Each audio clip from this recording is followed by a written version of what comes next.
Market. Ya sebaiknya presiden gak usah pidato karena setiap pidato presiden market turun. Terus tiba-tiba ada 2 minggu terakhir kemarin market positif terus dan presiden pidato terus. Itu bagaimana korelasinya saya bilang.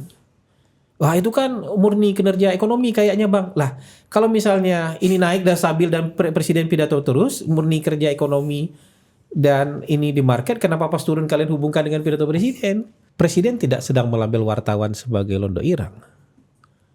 Presiden juga tidak melabel pengamat LSM sebagai londo irang. Bahwa kalau ada orang yang bekerja untuk kepentingan asing biasanya kita sebut sebagai londo irang. Londo irang. Londo irang sekarang udah pintar. Mereka pakai baju, itu kan nyamar tuh. Mereka pakai baju wartawan, pakai baju LSM, pakai baju pengamat. Oh, orang dekat presiden semua sekarang jadi pejabat. Taruhlah itu benar. Tapi pertanyaannya apakah semua pejabat itu adalah orang dekatnya presiden? Kan enggak.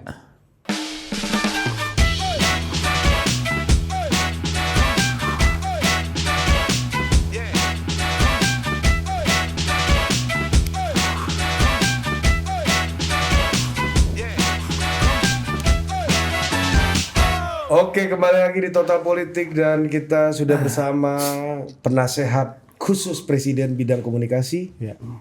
Hasan Asbi. Ya, mantap. Ada penasihat khusus, ada penasihat umum ya. Umum tuh kemana ya penasihat umum tuh ada apa?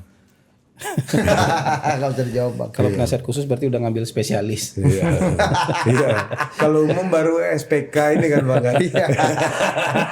Baru lulus koas ini. Nah, tetap aja. Udah berapa kali kita podcast sama jabatan baru Bang Hasan, tetap yang kita ulik-ulik jabatannya terus. Iya. Ini barang apa? Penasihat khususnya apa bang? Ya kan penasihatnya nggak khusus yang mana ya kan? Penasihat khusus. Ada apa Mas? Izin? Apa? Oh, Nanya kan. Iya. Nggak apa-apa nih bang. Pakai dulu nih bertugas Bang soalnya. biar resmi. Iya biar resmi. Berhadapan sama negara kan kita pemerintah Bang. Ya, kalau tadi pas makan pecel lele emang nggak boleh bang. Karena sebagai rakyat biasa. Kalau kata Mas Inton gitu Bang. Kita ini bukan pemerintah bro, kita ini pemerintah. Ngasih perintah. Bukan mengelola kan. Ya, lu kasih dulu mic Bang Hasan, dilurusin dulu tuh Yan. Iya. Ya kan pemerintah ini Yan. Iya. Jangan sampai suara pemerintah nggak kedengeran ya. Ini nggak kelihatan muka nih. Terlalu tinggi. Oh iya enggak. Nggak kelihatan muka gua maksudnya. Jangan sampai mikrofon nutupin muka nih. Walaupun namanya masih mikrofon Hasan Asbi kan Bang. Ya kan? Tapi kan untuk muka juga bos. Ya kan? Pemerintah nih kan. Tapi pemerintah ini bang yang membuat kita agak kaget ketika ada sebuah rilis ya kan survei dari SMRC tentang approval rating presiden. Nah ini angkanya ini nih bang udah di angka 51,1%. Iya. November 25 itu 81%. Februari 26 masih 66. Di Juli ini 51 nih. Ini makin kesini turunnya angka ini nggak bisa dipaku gitu bang, gitu kan? Jadi nggak turun-turun dia kalau bisa naik. Gitu. Ini kan masalahnya itu tuh kan? Iya. Turun 30% nih bang. Iya. Apa Pak Idam? Apa Pak Idam? Apa nggak dengar Pak Idam, coba sih masuk dulu. Idam nih ngomong bisik-bisik gini bang, mana kita dengar ya kan suara rakyat itu kadang-kadang rakyatnya mau didengar tapi bisik-bisik gini kan. Kalau kenceng-kenceng yang dikatain ketersinggung. Nah pemerintah nih pengen juga dengar suara kencangmu. Ini gimana nih bang? Gimana kita tanggapan pemerintah gimana nih bang dengan ini? Ya kita harus sikapi data-data survei itu dengan kepala dingin lah. Artinya kalau misalnya tidak terlalu bagus ya kita anggap aja itu bagian dari masukan-masukan dan kritik yang kita harus evaluasi kan. Nah sebenarnya kalau baseline pendukungnya Prabowo Gibran kan 58 yang setuju dan mendukung pasangan Prabowo Gibran. Dan ketika misalnya di awal-awal tentu jadi 80% itu biasa periode honeymoon period.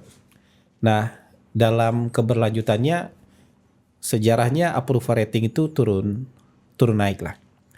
Tidak ada yang benar-benar statis, tidak ada yang turun terus, tidak ada yang naik terus, tapi pasti turun naik. Ini kan berkaitan dengan apa yang sedang berkembang isu pada saat itu. Di Agustus tahun 2025 juga sempat agak turun, tapi habis itu bounce back lagi. Nah, kalau dalam melihat periode survei ini, kan lagi ada perombakan besar-besaran yang dilakukan oleh pemerintah untuk program yang yang selama ini menjadi Andalan. top iconnya Ya. pemerintah, andalannya pemerintah. Jadi kalau bicara pemerintahan Prabowo Gibran kan yang top of mind itu kan pasti makan bergizi gratis.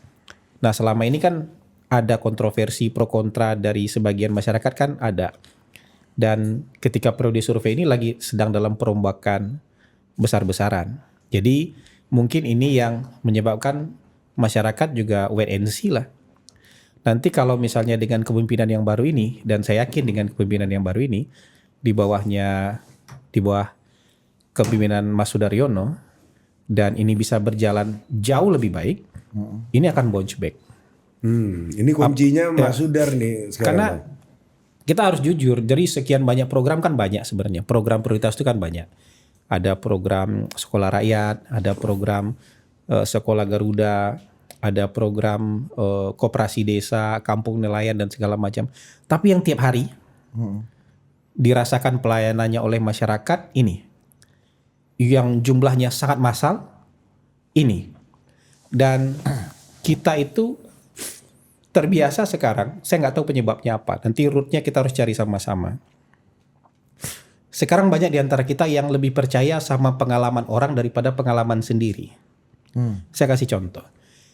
Ketika tahun lalu misalnya ada kasus soal BBM yang bikin motor berebet-berebet. Ya. Itu kejadian mungkin di beberapa SPBU aja, 1, 2, 3 SPBU lah. Tapi seluruh orang di Indonesia percaya bahwa kualitas BBM Pertamina berebet-berebet. Ya. Oh ini waktu kasus oplosan itu Bang ya? Bukan kasus oplosan, Apa, kasus yang rame tahun lalu. oplosan bukan, Bang? Iya. Enggak, memang ada yang kerendam air dan segala macam tuh bikin motornya Berebet. berebet-berebet gitu. Nah, kalau ditanya orang yang ikut-ikutan marah itu, kan kejadiannya misalnya ada yang di Jawa Timur gitu, ada yang di Jawa Barat, satu kota lah. Terus kalau kita tanya orang di Jakarta, bilang, wah BBM Pertamina jelek sekali. Kenapa bikin motor berebet-berebet? Terus kita tanya sama dia, Bapak punya kendaraan nggak? Iya. Motor atau mobil? Ada yang bilang motor, ada yang mobil. Bapak ngisi nggak? Kapan Bapak ngisi terakhir? Tadi. Oh, ngisi terakhir tadi. Motor Bapak berebet-berebet nggak? Enggak. Karena kebetulan bagus katanya. Yang saya tempat isi kebetulan tidak ada masalah. Tapi kan di tempat lain ada masalah. Jadi orang sekarang lebih percaya sama pengalaman orang lain daripada Pengalaman diri sendiri gitu loh. Jadi yang buruk itu dianggap terjadi di seluruh Indonesia, tapi pengalamannya sendiri dianggap sebagai anomali. Jadi suka pakai itu sekarang. Yang jadi pengalaman orang lebih dipercaya daripada pengalaman sendiri. Dia sendiri nggak merasakan itu, tapi dia ikut marah. Gak jelas nih. BBM-nya jadi jelek katanya. Ini gimana? Padahal itu pengalaman orang yang di-share lewat media sosial. Pengalaman dia sendiri nggak kenapa-kenapa. Tapi dia ikut marah. Begitu juga mungkin dengan makan bergizi gratis. Ada kejadian-kejadian yang tidak menyenangkan di makan bergizi gratis ada. Kejadian keracunan atau misalnya makanan yang tidak standar dan segala macam. Itu kejadian orang, tapi viral. Nah, orangnya kalau ditanya, orang ikut marah nih. Ya. Misalnya di Jakarta, misalnya di Bogor, di Depok. Kalau ditanya, anaknya dapat MBG nggak? Dapat. Ada masalah nggak dengan MBG anak? Enggak.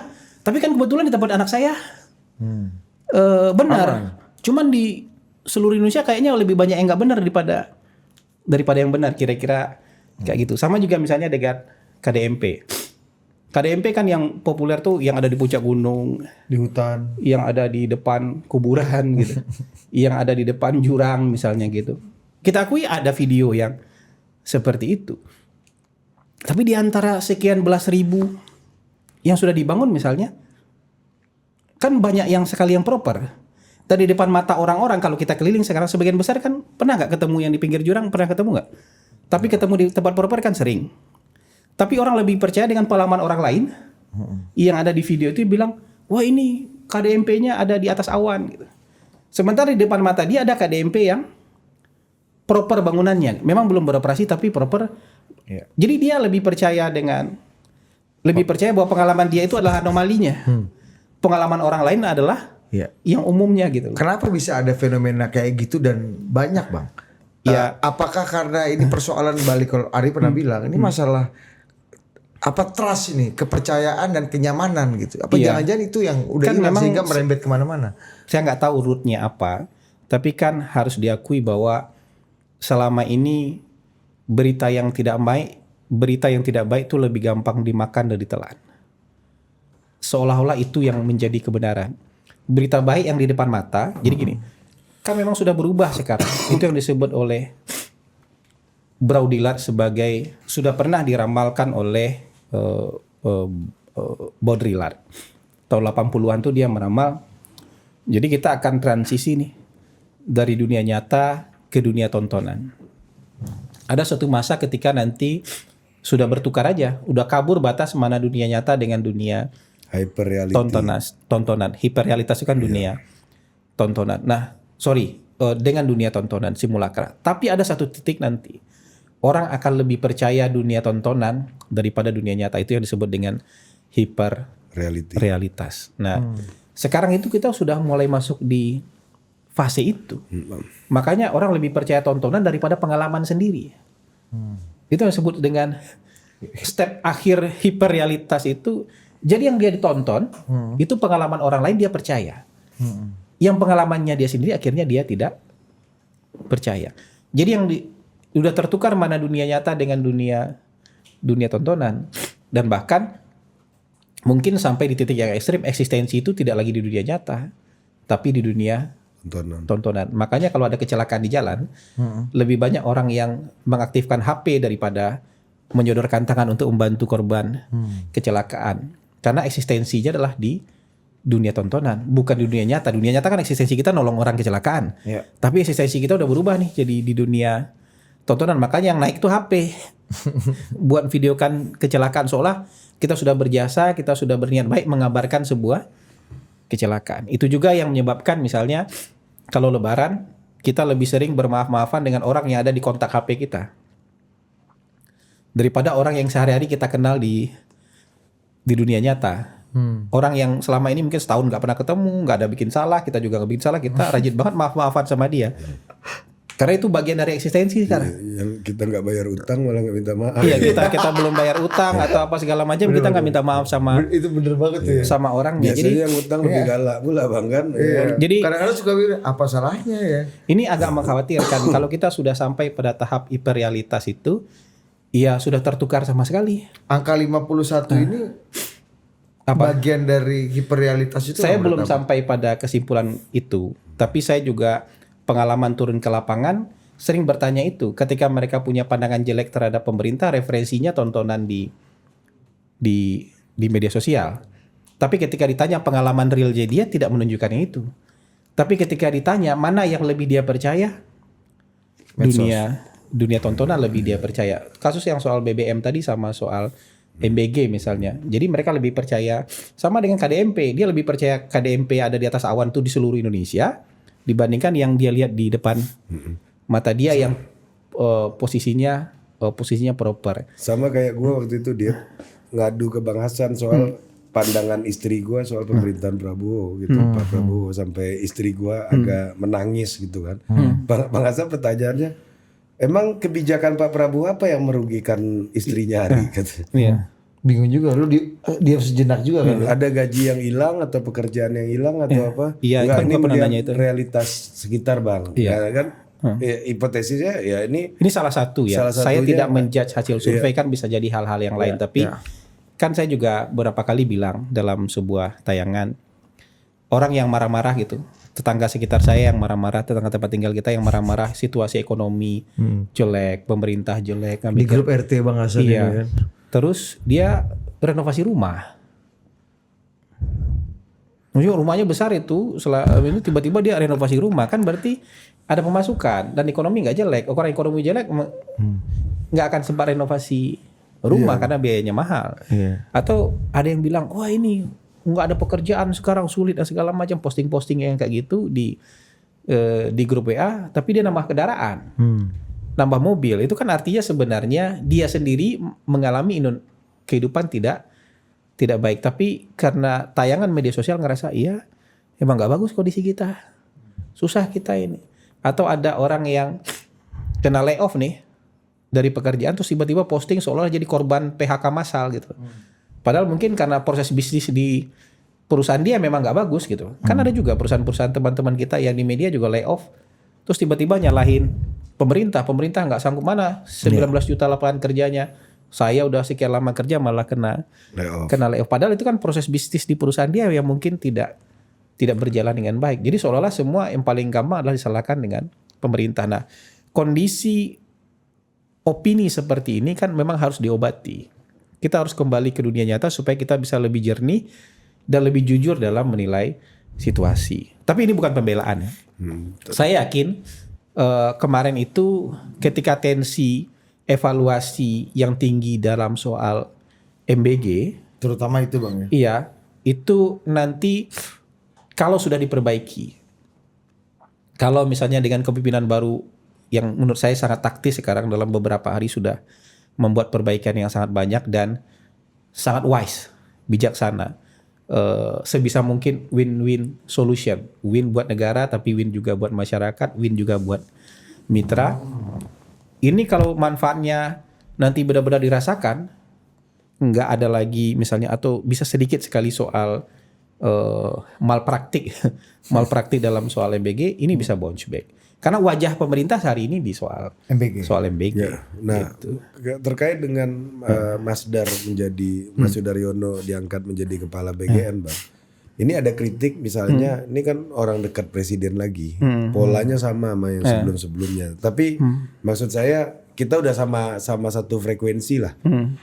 Semua orang nggak semua orang dekat dapat jabatan, tapi bukan kalau orang dekat bisa aja punya jabatan, tapi nggak semua pejabat itu orang dekat presiden. Ya itu, apakah orang jauh ada yang jadi pejabat? Ada juga. Ya kan, mantan juru bicaranya Anies pun jadi menteri hari ini gitu kan. Iya. Jadi Wapresnya Mas Anies pun jadi menteri hari ini gitu misalnya kan. Ya, ada itu, dalam hal itu kita udah sepakat sih Bang. Tapi yang ingin saya tanyakan adalah, menurut Abang dalam kerangka policy memilih Mas Sudaryono ini ada makna apa di baliknya menurut Abang? Kita masuk ke itu aja lah, dalam kerangka teknokratis politik yang mana ini bebannya nggak sembarangan loh dikasih ke Mas Sudaryono nih. Apakah Mas Sudaryono udah semampu itu untuk mengambil resiko? Ini bisa jadi berkah, tapi bisa jadi ini akhir dari karir politik dia juga loh. Ini nggak karena di main-main. medsos misalnya teman-teman oposisi kan bilang lagi-lagi nih yang dipilih keluarga dekatnya. Nggak, kalau itu kita udah selesai lah. Itu udah selesai lah. Maksud gua, ya kita tahu lah dalam pemilihan pejabat, kedekatan itu faktor yang nggak bisa dilepaskan. Tapi kompetensi juga penting gitu kan. Ya, orang kan banyak mempertanyakan apa pengalaman Mas Dar dalam mengelola. Nggak, ini kita bicara dalam skala policy aja lah. Iya. Bobot apa yang sudah dimiliki Mas Dar bisa sampai diberikan kepercayaan sesentral ini, bahkan Abang mengatakan ini adalah pembuktian instrumen untuk bounce back, dan secara personal, secara politik menurut saya ini juga satu hal bisa jadi berkah buat Mas Dar, tapi dia bisa jadi loser juga dalam saat yang bersamaan. Nanti mau jabatan apapun, Anda MBG udah gagal total, mau bicara apa lagi Anda gitu loh. Ini kan sebagai politisi ini bisa jadi ini jadi bola api yang tidak menyenangkan. Kalau menyenangkan ya menyenangkan jadi wamentan. Saya sebenarnya secara pribadi juga punya harapan terhadap Bu Nani. Dan terus terang dia juga ngerti persoalan. Tapi kan kita nggak bisa milih, tiba-tiba ada kondisi masalah kesehatan. Dan saya nengok dia ke rumah sakit waktu itu. Kalau dari sisi pikiran jernih lah. Bu Nani mau ngapain gitu tuh Sisi pikiran beliau. Kalau dari sisi cara berpikir Bu Nani juga cara berpikirnya sangat oke. Tapi karena kondisi kesehatan tentu beliau nggak bisa lanjutkan ini dengan maksimal. Jadi itu juga sikap kesatria. Jadi ada. Nah, Mau tisu lagi bang? udah dah. Jadi itu juga sikap kesatria. Saya nggak bisa lanjutkan lagi dengan optimal. Ya, saya mengundurkan diri. Saya lapor sama presiden, saya mengundurkan diri. Awalnya saya nggak expect loh. Siapa pengganti itu Bung? Siapa yang? Kira-kira ini siapa ya? Yang bisa menggantikan setelah Bu Nani. Tapi setelah nama Sudaryono dimunculkan, terus tiba-tiba saja saya optimisnya berlipat ganda itu. Benar-benar optimis berlipat ganda karena saya tahu persis Sudaryono kan sudah cukup lama bergaul, cukup banyak kita melakukan diskusi dan saya mengikuti sepak terjang dia. Dia sudah mengurusi sebuah kementerian yang sangat teknis, konkret, ngurusin puluhan juta orang, terutama soal pupuk misalnya, soal serapan gabah, soal serapan jagung, soal swasembada pangan. Walaupun masih ada menteri yang jadi atasan dia, tapi kan dia juga punya porsi keterlibatan yang nggak bisa ditutup-tutupi, sangat dan ngerti teknis. Dan ketua umum HKTI pula. Dan dia mimpin organisasi, mimpin partai. Jadi secara organisasi levelnya sampai. Secara pengalaman lapangan juga cukup matang. Sudah ditempa lah. Ya. Apalagi kalau orang pintar yang fast learning kayak gini kan. Ini kan sekolah di Jepang ini. Sekolah di Jepang dengan berbahasa Jepang nih. Akademi militer di Jepang. Ya. Akademi Angkatan Laut di Jepang. Dengan bahasa pengantarnya Jepang. bahasa Jepang. Ini encer nih. Iya kan? Dan sangat bisa diharapkan untuk belajar cepat. Dan leadershipnya juga sangat kelihatan. Makanya saya perhatikan aja seminggu pertama dia melakukan angka apa aja. Dan saya nggak ada komentar loh. Karena saya ingin berharap nih harapannya terkabul nih. Jadi nggak komentar apa-apa dulu. Tapi saya lihat 1, 2, 3, 4. Oh, dia ngerti persoalan. Saya kadang-kadang WA sama dia nih. Tadi pagi saya juga WA, ini bagaimana. Dia bisa jawab dengan lugas dan tegas. Oh, dia udah tahu masalahnya ini. Udah tahu juga solusinya. Dan sudah tahu juga cara ngebenerinnya. Jadi yang saya tangkap dari Sudaryono, dia sudah tahu penyimpangannya apa aja. Oke. Ketidakbenaran proses tata kelola dia sudah tahu. Selama ini.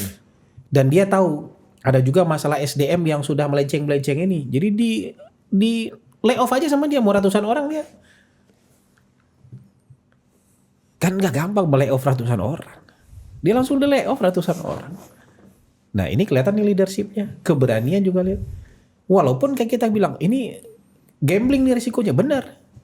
Tapi ada, buat saya sih, keberanian untuk mengambil sebuah risiko yang gambling ini 50-50 ini. Ya. High risk high return ini. Atau high risk high gain ini buat saya itu sebuah hal yang tidak main-main dan patut diapresiasi. Kalau buat saya nih Sudaryono harus dibantu dengan semaksimal mungkin. Harus sering nggak hanya dibantu puji-puji, oh mantap mas, enggak. Kalian juga harus sampaikan, mas ini ada masalah. Karena orangnya kan open, orang yang terbuka dan tidak reaktif, tidak impulsif. Dia mau lihat dulu, oh ya. Dia kalau belum dia cari tahu. Kalau dia sudah tahu dia langsung jawab. Dan dengan cepat dia bisa ngambil keputusan. Jadi harapan saya sekarang ini jauh lebih terang nih. Ngelihat keberadaan Sudaryono di BGN tuh sangat terang lah. Kita punya harapan yang sangat cerah. Apalagi dua pimpinannya yang di samping dia ada dua wakil kan. Ya. Ada Ibu Arumsari yang juga sudah sangat teruji dan ada Jenderal Trenggono di sana. Dia sudah juga merubah deputi-deputi yang juga mumpuni. Kalau kemarin-kemarin ya walau alam lah. Tapi hari ini deputi-deputinya mumpuni semua. Track record bisa diuji semua. Di situ ya. Jadi optimisme bisa. Dan yang paling penting adalah punya kesadaran bahwa program ini nggak boleh gagal. Program ini nggak boleh ada korupsi sekecil apapun. Bahkan Mas Sudaryono bilang SPPG. Kalau masih minta jatah preman, selesai, cut. Wah itu nggak ada tuh di tempat yang lama tuh. Saya dulu ketika kejadian keracunan awal-awal tuh saya bilang, Pak Kepala, yang dihukum tuh harusnya SPPG-nya. Jangan mitranya yang dihukum, karena yang bertanggung jawab di sana itu SPPG-nya. SPPG nggak pernah dihukum. Karena kelalaian misalnya, nggak pernah dihukum. Yang disuspend langsung dapurnya ditutup. Kan kalau itu mitra yang rugi. Sekarang Sudaryono benar cara berpikirnya. Kan yang bertanggung jawab di dapur itu SPPI, ada kepalanya, kepala SPPG, dan itu karyawan BGN.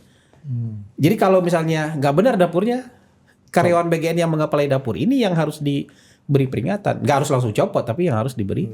Tapi kalau minta jatah preman, masih bermain-main dengan supplier, Ya. masih minta insentif tambahan dari dapur, sikat. Karena ini karyawan BGN. Karena ini karyawan BGN. Selama Berarti ini dia paham. mitranya yang disikat, Bang. Saya begitu dia mengumumkan itu yakin, oh dia ngerti persoalan sampai ke bawah nih. Biasanya kalau jadi kepala organisasi yang besar kayak ini nggak tahu nih masalah yang ada di bawah nih. Hanya tahu masalah-masalah gelondongannya di atas. Ini dia ngomong kayak gitu, oh ngerti persoalan paling mendasarnya di bawah itu dia juga ngerti. Dan ini harapan besar lah. High risk high gain, iya. Tapi kan kita nggak bisa lari.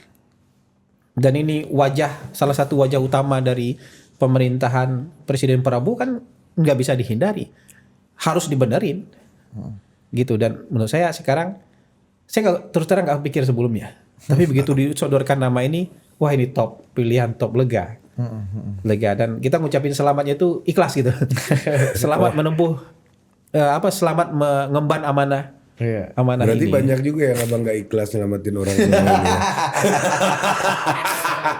Nggak ikhlas ngucapin selamat ada juga lah, walaupun kita ngucapin selamat. Tapi ini dengan wah ini luar biasa nih. Dan karena kenal pribadi ya, jadi optimis sekali. Dan satu lagi keunggulan itu komunikasinya ciamik kan. Cara dia menyampaikan pesan itu kan ciamik gitu, bagus, dan orang nggak marah gitu, Iya. orang nggak bete, tapi mengerti gitu, dan tidak impulsif, top lah itu. Dan tidak over percaya diri, Bang ya. Menurut saya Kan nggak. kalau yang lalu kan sangat percaya diri dan sangat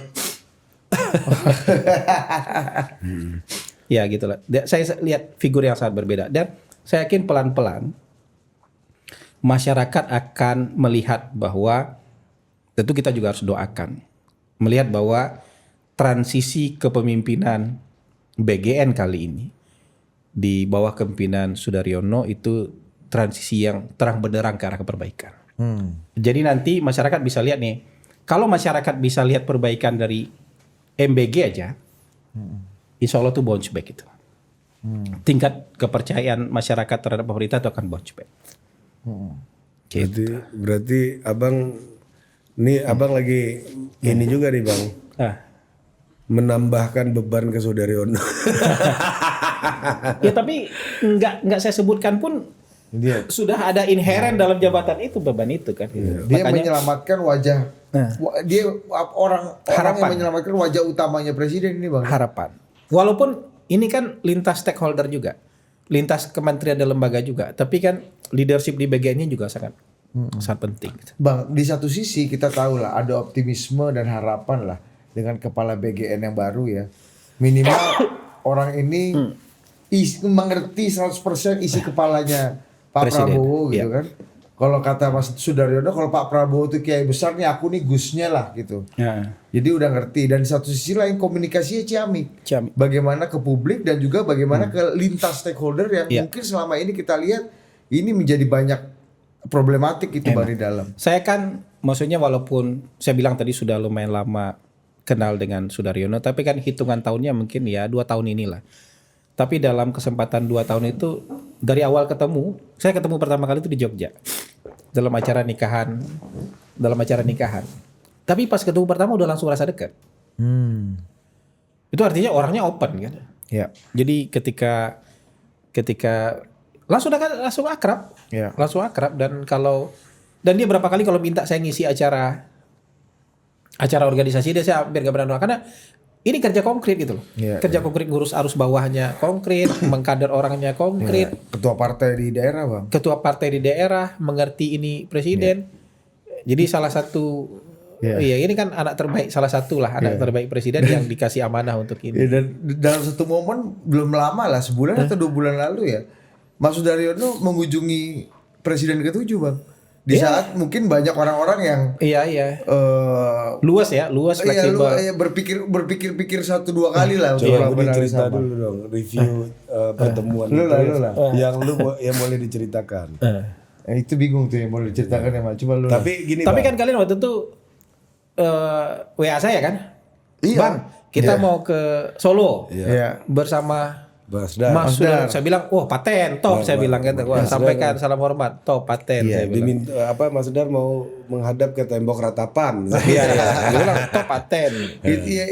Itu kan bukan cuma Sudaryono, Wamentan yang Itu kan menghadap, tapi kan yang- itu punya simbol yang lain kan, Bang. Orang di luar yang misalnya kaum awam akan membaca itu sebagai gestur yang luar biasa. Bahwa orang menggosipkan, wah ini begini kan selalu ada yang ngasah-ngasah kuping kan. Iya. Ini udah pecah kongsi, ini datang. Iya. Dan saya bersaksi Bang sama Ari Datang. dalam percakapan 2 jam lebih kalau nggak salah, itu panjang sekali Pak Jokowi berdiskusi soal MBG dengan Mas Daryono. Ya waktu itu belum ada tanda-tanda. Belum kan? ada. Oh, jangan-jangan sudah ada bacaan dari langit tuh. Ya, kan? Ah itu kayaknya Pak Dadan lagi haji kayaknya dia. Haji. Kawan ya. Enggak, Sebelum haji iya, ya. Sudah ada belum. informasi Masih dari- jauh tanda-tandanya Mas Dar mau ke situ tuh. Jauh, Jangan-jangan jauh. ada informasi langitan ya. Iya, masih Bu Bu Nani. Nani aja belum ada bayangan apalagi Iya. Mas Dar waktu Iya, itu. iya. Dadan masih Tapi kuat-kuatnya. Tapi caranya ngewongke. Jadi gini Bang, menurut saya Bang, ini kalau boleh beropini nih Bang ya.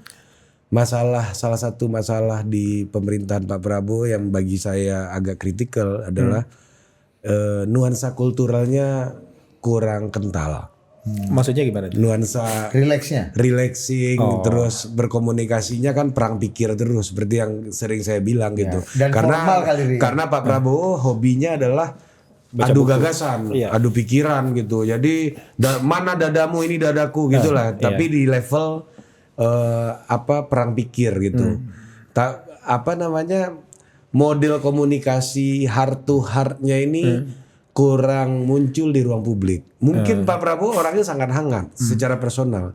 Ya apa yang saya alami ini saya bicara pengalaman saya gitu kan dengan Pak Prabowo Ya. bukan hyper reality nih ya kan bukan Pengalaman pribadi media sosial ini pengalaman pribadi ya kan wah lu dendeng itu belum gue balikin ya ya bapak udah jadi presiden sekarang belum bapak ganti dendeng saya katakan gitu kan Iya. ya kan bisa bercanda kayak gitu di ruang privat tapi wajah ruang publiknya sangat perang pikir, perang gagasan dan memang hobinya itu Pak Prabowo. Iya. Nah, kelebihan Mas Sudaryono itu menurut saya salah satunya Bang itu punya nuansa kultural itu.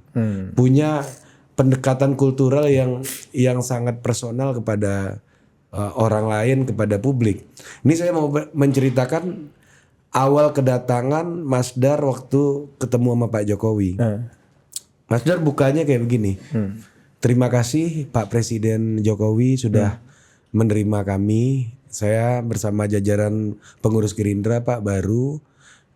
Saya merasa wajib untuk datang ke sini karena yang menandatanganin SK saya sebagai Wamentan kan juga Bapak dulu gitu kan.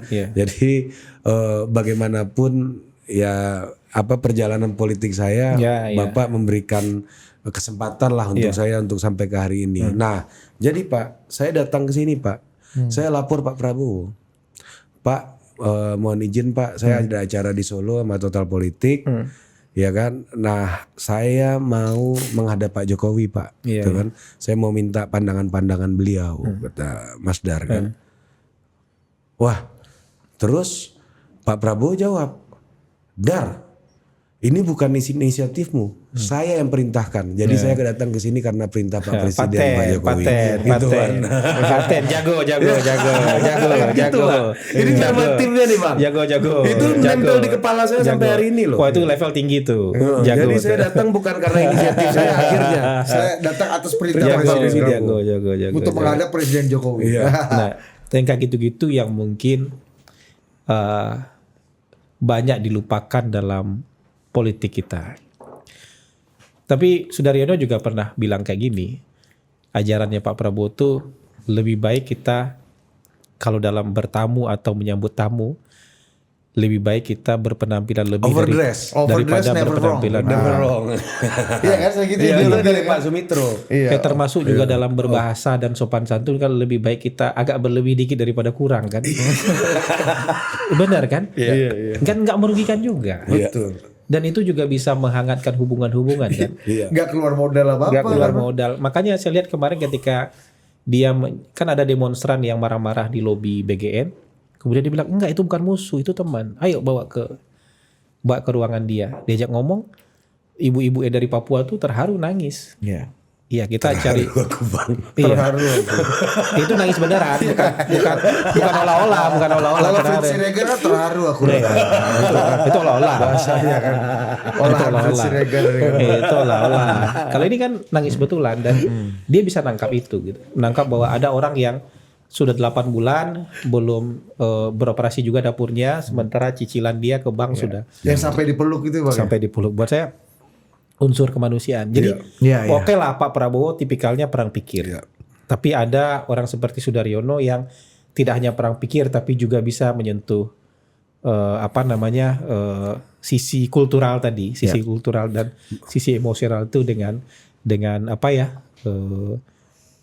Dengan lumayan matang kan? Iya, Dengan matang. lumayan matang lah. Jadi Bang, gitu. tapi kenapa Bang di pemerintahan Pak Prabowo ini Bang sedikit sekali orang seperti Sudaryono yang menjalankan fungsi komunikasi kultural itu ke misalnya ke Pak Jokowi. Saya duga Bang isu ketegangan Pak Jokowi dan Pak Prabowo itu nggak lepas dari missing link ini.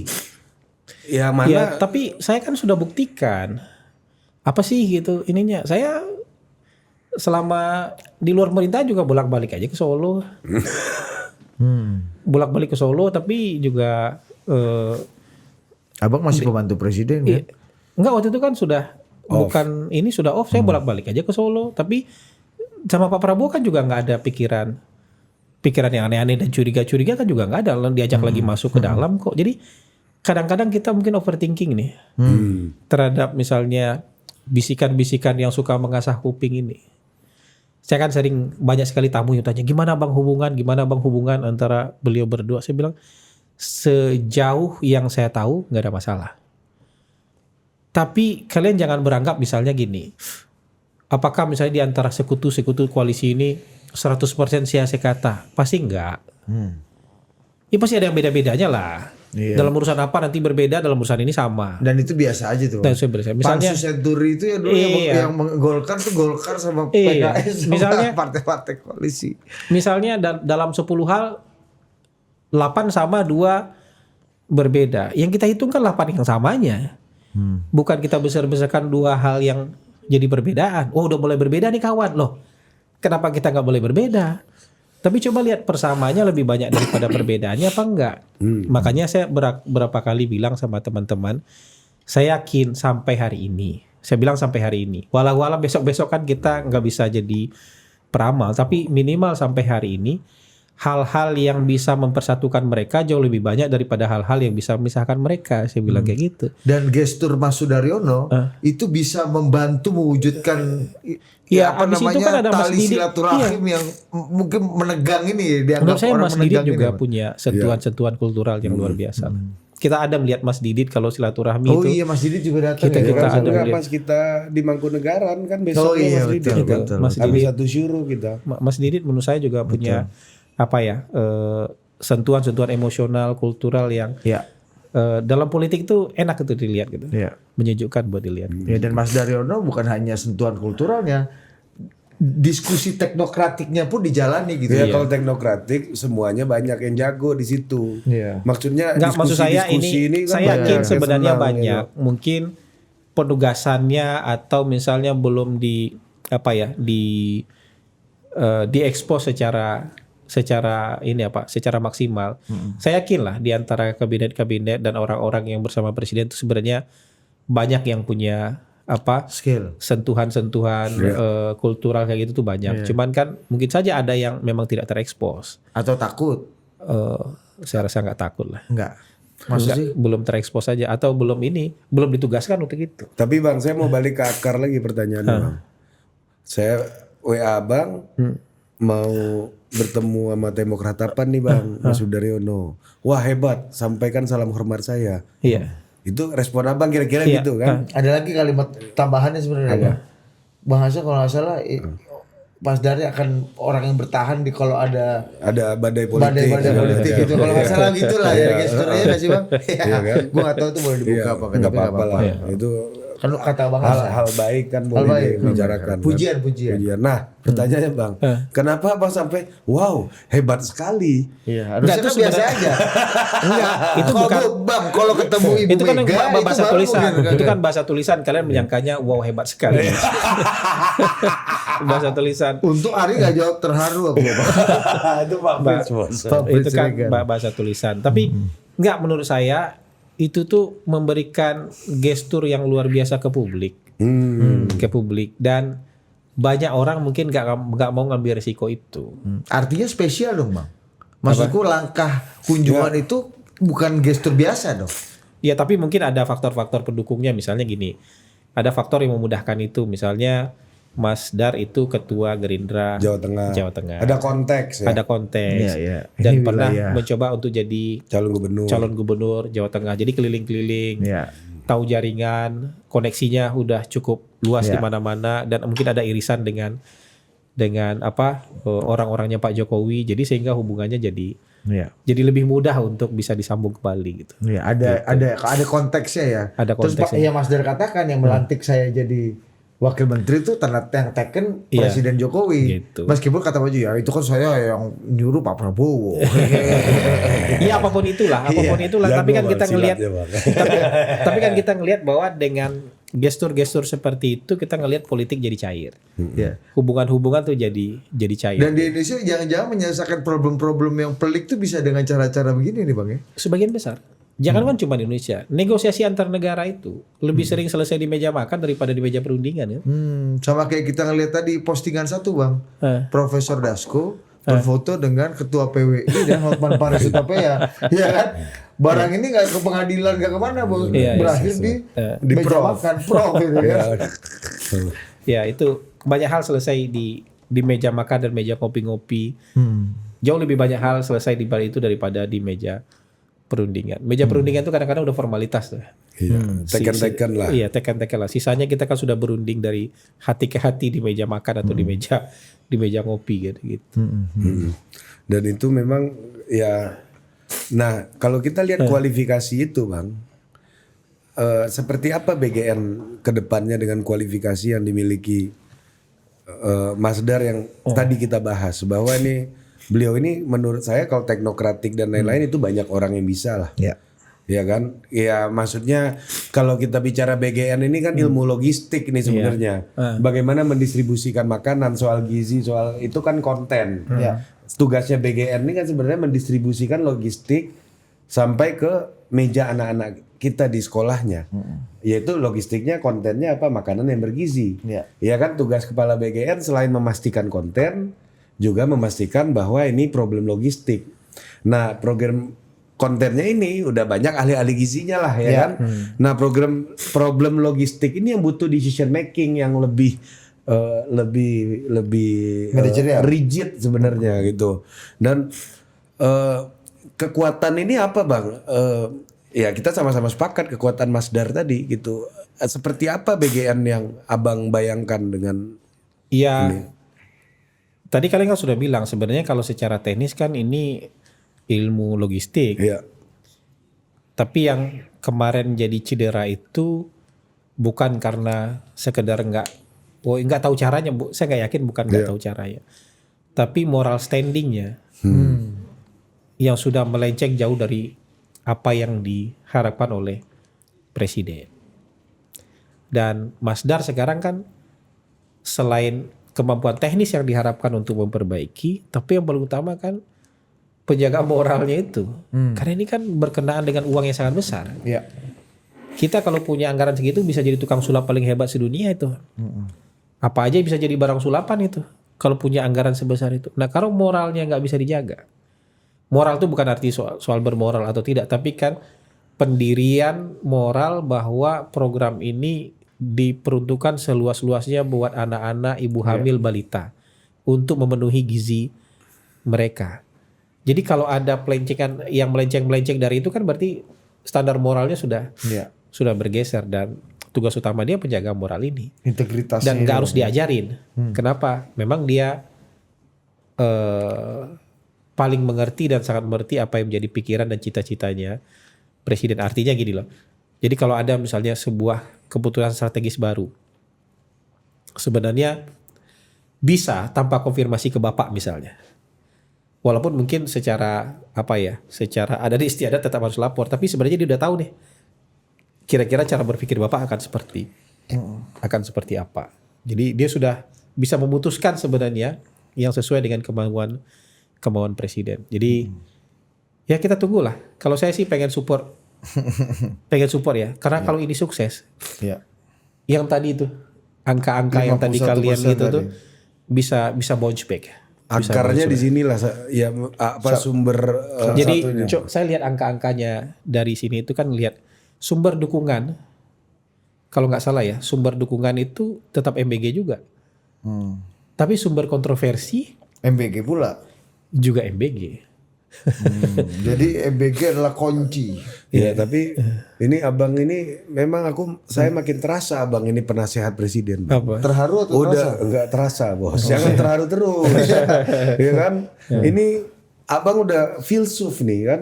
Tadi di awal ngutip Boldiar, ya kan, simulacra, hyperreality. Habis ini kita ngomong logistik dan konten gizi. Soal abang tarik ke moral obligation, moral standing, integritas, ya kan? Ya, integritas. Sudah abang udah makin filsuf, Bang. Lihat-lihat nih. Berarti tuntutan jabatan. Udah jadi filosofer king Filsuf by job. Tuntutan jabatan daripada ini. Iya. Bang, tapi kalau daripada filsuf dibiarkan di luar marah-marah sama pemerintah. Ya, udah filsuf di luar udah mulai mantap. Nanti kita bicara soal lebih itu, baik Bang. kita di dalam pemerintahan kemudian membawa arah pemerintahan ke arah filosofi yang benar. Nah, ini ada teman-teman yang di luar, Bang, ya kan, yang ini, Bang, mencoba untuk menjadi apa sih namanya istilahnya ya? Menjadi partner alternatif daripada pemerintahan. Nah, dia teman-teman di civil society memilih menterinya masing-masing, ada kabinet bayangan lah, Bang. Kita lihat dulu nih misalnya. Nah, ini ada rapat kabinet pertamanya nih, Bang. Presidennya siapa nih? Kabinetnya tok, Bos. Nggak ada presidennya. Ya dari kemarin gue cari-cari ini mana presiden yang mau jadi menteri semua kawan-kawan ya. Iya. Ini hasil voting dan penilaian dari inilah. Ada Politbiro-nya. Salah satunya Prof. Ican. Nah, gimana, Bang? Lihat kawan-kawan ini. Apanya yang mau ditanggapi apanya? Ya ini pembentukannya kah, aktivitasnya kah, atau apanya? Ini inisiatif lah. Inisiatifnya, personalianya. Dan Kalau kabinet sebenarnya ini perform dan sesuai harapan publik, nah kita nggak perlu bikin alternatif gagasan. Kira-kira kan itu yang saya ini tangkap kan dari. artinya ada semacam mungkin rasa frustasi juga, Bang, dari teman-teman civil society melihat kita sehingga perlu alternatif gitu, partner yang bisa tapi mengkritisi. itu kalau boleh saya kritik Daveri, presidennya tuh nggak ada tuh, minta tolong dijelaskan wapresnya kenapa. Boleh juga nggak ada. pertanyaan, Ya presidennya itu, siapa? Namanya kabinet kan kepalanya presiden sama wapres. Itu siapa kepala? Nggak tahu. Nggak ada. Daveri kalau nggak salah Sesnek. Mensesnek ya. Iya. Prasetyo Hadinya ini nih. Iya. Masyarakat sipil. Iya, presidennya pilih aja siapa gitu. Nah, bikin kayak gitu tuh kan boleh. Bagian dari kebebasan berpendapat dan kebebasan berekspresi dilindungi oleh Undang-Undang Dasar, dilindungi juga oleh undang-undang. Jadi kalau bikin kayak gitu tuh nggak ada larangan. Tapi kan saya selalu beranggapan bahwa paling tidak sampai hari ini anggapan saya, bahwa kalau Anda ingin memperbaiki sesuatu itu, jalur itu jalur politik. Bukan jalur show, bukan jalur satir, bukan jalur sarkas, bukan jalur komedi. Dulu Effendi Ghazali bikin apa? Republik apa namanya? Republik Mimpi. Republik Mimpi. Itu juga kabinet bayangan juga tuh ya. Dia. Kan ada kabinet, ada menteri, ada presiden juga di situ kan gitu. Ya, tapi mungkin beda. Ya ini mungkin lebih orangnya tidak ngelawak tapi lebih serius. Kalau di acaranya Effendi Ghazali kan dulu acaranya buat ngelawak. Dua hal ya. Kalau ingin memperbaiki Republik itu jalurnya jalur politik. Kalau hari ini kita antipati sama politik, terus mau memperbaiki lewat jalur mana? Kan gitu. Yang kedua, kalau mau mengatasnamakan dukungan rakyat atau mengatasnamakan rakyat, kami mewakili masyarakat, kami mewakili civil society, kami mewakili kepentingan rakyat, itu juga harus diuji. Benar nggak kita mendapatkan dukungan dari rakyat? Sekarang kan terbalik. Orang yang belum pernah teruji dalam pemilihan, belum pernah teruji dalam kontestasi, ngerasa berhak mengatasnamakan rakyat. Sementara orang yang sudah pernah menang pemilihan, menang kontestasi, jadi anggota DPRD, jadi bupati, jadi wali kota, jadi anggota DPR, jadi presiden, kok nggak boleh mengatasnamakan rakyat? Padahal kan sudah proven, terbukti mendapatkan dukungan rakyat. Kalau buat saya hari ini, yang paling berhak mengatasnamakan rakyat pemerintah loh. Karena nggak jadi elected office kalau nggak dapat dukungan rakyat. Kan proven. Sementara teman-teman yang berbaris tadi misalnya, kalau mengataskan dukungan rakyat dipilih oleh siapa? Makanya nggak ada presidennya tadi. Belum dipilih rakyat. Kan kalau ini appointee. Penunjukan. Kalau menteri-menteri kan boleh. Itu kan penunjukan. Jadi kalau adu gagasan di tingkat ide akademik boleh. Tapi ide dan gagasan ini kan dalam ruang lingkup yang lebih luas harus dapat approval dari masyarakat. Makanya ide gagasan kita tuh kita jual pada saat kampanye kan. Kita tawarkan pada masa kampanye kan. Masyarakat ini kan sebagai komisaris pemilik perusahaan yang kemudian memutuskan ide dan proposal mana yang kemudian mereka terima. Kan kita kan bisa saja merasa bahwa ide saya canggih kok, ide saya keren kok. Tapi di ujungnya kan harus ada juri terakhirnya. Siapa yang menentukan ide ini paling keren dan paling canggih? Kalau kita percaya dengan sistem demokrasi, suara terakhirnya adalah penilaian pemilik suara. Pemilik suara aja siapa? Masyarakat. Nanti kalau misalnya mereka punya ide, saya nggak apa-apa. Kita adu aja idenya. Nanti tawarkan juga pada saat pemilu 2029, tawarkan juga ide itu. Lewat? Ya lewat apa aja terserah. Mau bikin partai sendiri kek, atau mereka bergabung sama-sama masuk ke dalam satu partai yang sama kek. Tawarkan ide itu ya sudah. Tapi kalau bukan menteri-menterian, kalau jabatan-jabatan ini tetap ada di luar politik,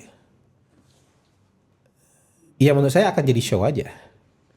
Tapi kalau jabatan-jabatan ini mereka sudah siapkan, kemudian bareng-bareng ikut partai politik tertentu, partai gerakan rakyat mungkin, atau partai apa misalnya, mereka jual lagi ide ini ketika pemilu, itu akan jadi sebuah kontestasi ide yang luar biasa. Buat pemerintah ada manfaatnya nggak bang? Apa? At least teman-teman kabinet bayangan ini, buat pemerintah punya manfaat nggak? Paling tidak untuk punya cermin gitu. Ada teman diskusi, ada partner kan untuk bercermin. Kalau ide dan kritik itu tanpa bikin itu buat ide dan kritik kan didengar. Tapi jangan juga dimanakan ide kita nggak didengar, kita berbantah-bantahan gitu loh. Bukan nggak didengar, justru ketika kita berbantah-bantahan, ide Anda kita dengar. Kalau kita nggak dengar ide Anda, kita nggak berbantah-bantahan gitu loh. Kita nggak diskusi, kita nggak berdebat kan gitu. Justru karena kita berdebat, itu artinya ide Anda kita dengar. Makanya kita bahas ide Anda. Tapi nggak perlu main gitu-gitu juga, idenya didiskusikan kok. Meskipun ini juga boleh. Iya, ini juga boleh. Buat gitu. show bagus. Buat show dan buat ada pairingnya gitu lah ya kan. Dan lebih spesifik kan Bang. Nanti kita sarankan harus ada buat show Daveri mungkin ada biar asik sama Bang Hasan. Biar penasihat khusus bidang presiden bayangan ya kan, biar ada Bang Hasan nih biar ada. Daveri merangkap nih kayaknya. Bisa. Setnek berangkap DPA, Bos, One Team Press. Karena presidennya belum ada kan. Ya tapi Atau triumvirat bos yang ini Mendagri, Jadi, sama ini. kalau pembentukannya mungkin menurut saya show lah ya. Iya, iya. Tapi kan sebenarnya substansi idenya tanpa perlu membentuk itu pun kalau memang layak dibahas ya kita berdebatkan. Ya. Jadi jangan dipikir bahwa pemerintah hanya mendengar ketika idenya diterima. Bahkan ketika ide Anda diperdebatkan, itu artinya pemerintah mendengar. Kalau enggak ya kita nggak perdebatkan kalau kita nggak dengar gitu. Iya. Tapi mungkin saya lagi Abang- cari jaksa agungnya mana nih? Oh, iya. Kepala bagiannya ada nggak ya? Udah merangkap di kesehatan. Masuk. Oh jadi ini salah satu juga cara mengkritik kabinet Presiden Prabowo yang gemuk. dan Ya. terlalu banyak personalia. Nggak Ini apa, lebih lean. open aja kayak gitu open. Dan Kan sehat gini, juga kan bang untuk Sehat. demokrasi kan juga sehat ini. aja. Kita kan nggak mau jumawa-jumawaan, tapi pada ujungnya kan waktu akan membuktikan. Waktu akan membuktikan. Jadi pikiran, program, dan cara mana yang lebih bisa diandalkan untuk kemajuan Indonesia. Kayak gitu aja. Masa kalau pemerintah mendapatkan kritik saban hari itu risiko.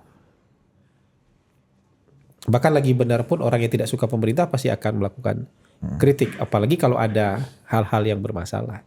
Dan dalam program-program yang masif, program-program yang kolosal, ya pasti ada cobaan-cobaan gitu. Pasti ada cobaan-cobaan yang ini belum rapi, ini belum beres, ini apa segala macam. Tapi ini kan dalam rangka kita perbaiki ini semua gitu. Tapi itu menarik tadi dari Bang Hasan bilang bahwa ini akan lebih besar manfaatnya jika dijadikan bagian dari pertarungan politik di 2029 nanti gitu betul. ya. Nah, Kalau enggak dia hanya akan jadi show. ya, Hanya jadi akan kan jadi show. pertanyaannya kan gini Bang. Banyak kritik dari teman-teman civil society juga yang mengatakan bahwa di ekosistem pemilu ini menakutkan, buas. Iya kan? Ya silakan kita bertarung. Ya mereka mungkin nggak punya kekuatan untuk melewati samudra lautan lepas ini, berbeda Yang dengan mahal, yang mahal. Nah, yang mahal dan politisi-politisi lain. Nah juga pertanyaannya kalau memang silakan kita bertarung, apakah peningkatan kualitas perbaikan sistem yang memberikan ruang kepada mereka apa yang sudah dilakukan oleh pemerintahan hari ini gitu misalnya? Iya, tapi kan kita konsisten lah dengan sistem yang dipilih. Kan sistem ini usulan mereka-mereka juga ini. Sistem pemilu terbuka apa segala macam ini kan juga usulan-usulan dari teman-teman civil society. Sudah banyak ini usulan-usulan dari teman-teman civil society. Kemudian ditampung dalam sebuah regulasi aturan main berpemilu, habis itu mereka kritik sendiri dan nyalain orang lain. Padahal sistem itu mereka-mereka juga yang usulkan awalnya. Sekarang pada protes soal sistem ini terbuka, apa? Proporsional terbuka. Mereka-mereka juga yang usulkan dulu proporsional terbuka. Protes soal sistem nomor urut, mereka juga dulu yang mengusulkan sistem nomor urut. Non nomor urut Bang. Mereka pakai suara terbanyak?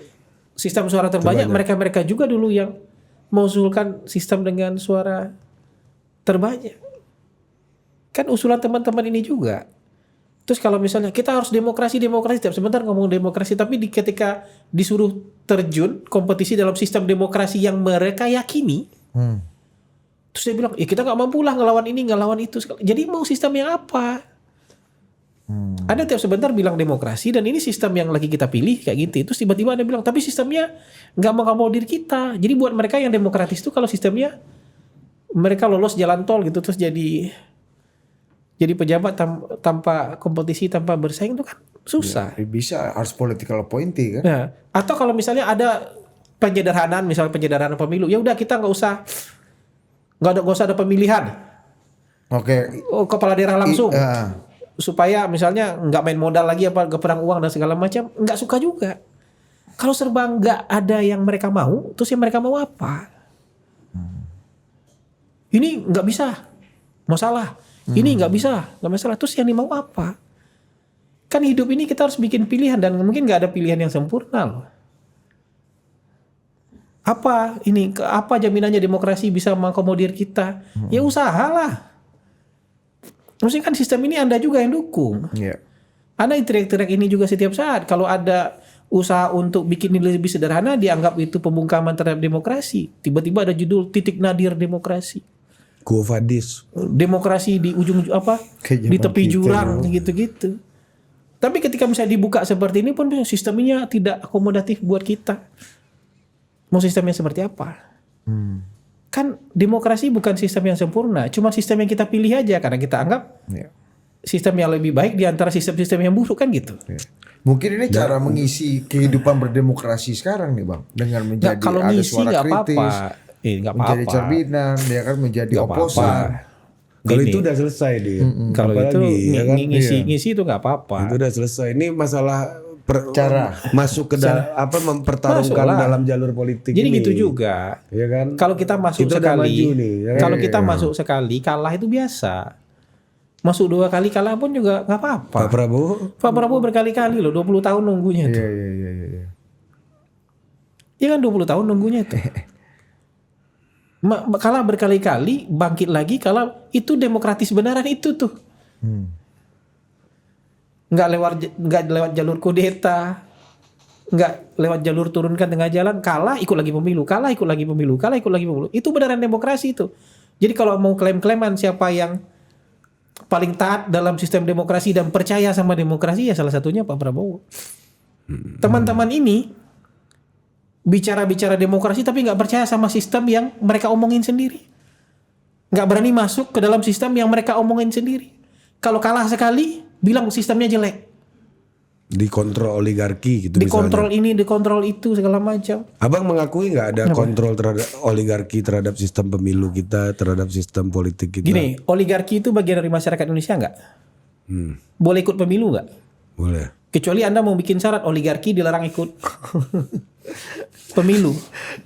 Boleh nyumbang pemilu nggak? Kategori oligarki aja harus debat lagi. Iya. Kecuali Anda mau bikin larangan oligarki dilarang nyumbang Pemilu. pemilu. Maksudnya konsekuen aja. Jangan tiba-tiba ada orang yang dicap jelek di dunia ini gitu loh. Gitu. Ya kan yang kalau kita menganggap jelek, dia maling. Dia korupsi, dia mengambil hak apa yang bukan hak dia. Dia membawa kabur hasil kekayaan Indonesia ke luar negeri. Kita anggap itu jelek nggak apa-apa. Tapi kalau dia orang kaya, dia konglo boleh ikut pemilu nggak? Kecuali Anda mau larang konglo ikut pemilu. Kalau bikin partai. Kalau bikin partai boleh nggak? Kecuali Anda mau larang konglo nyumbang pemilu, boleh nggak? Kecuali Anda mau larang konglo nyumbang Iya. pemilu. Iya juga ya. Maksud saya kita tuh belum kafah. Memahami demokrasi itu belum kafah sesuai dengan keinginan kita aja. Jadi kalau sesuai dengan keinginan kita, wah demokratis nih. Begitu nggak sesuai dengan keinginan kita, wah nggak demokratis ini. Atau dibilang demokrasinya cacat. Jadi maunya yang mana? Itu kan sama kayak ngomong pemerintah sekarang tuh kayak orde baru membungkam sana sini. Ada yang dibredel nggak? Kemarin ada Multatuli Project nulis di bawah bayang-bayang Kementerian Penerangan pemerintahan Prabowo. Dia sendiri masih bisa nulis bebas gitu loh. Terus dia nulis di bawah bayang-bayang Kementerian Penerangan. Di bawah tekanan ya. Kementerian Penerangan Prabowo. Dia baik-baik aja. Terus dia menulis seolah keadaan lagi gak baik. Sama kayak tadi renovasi rumah. Lagi renovasi rumah dia bilang ekonomi lagi gak baik.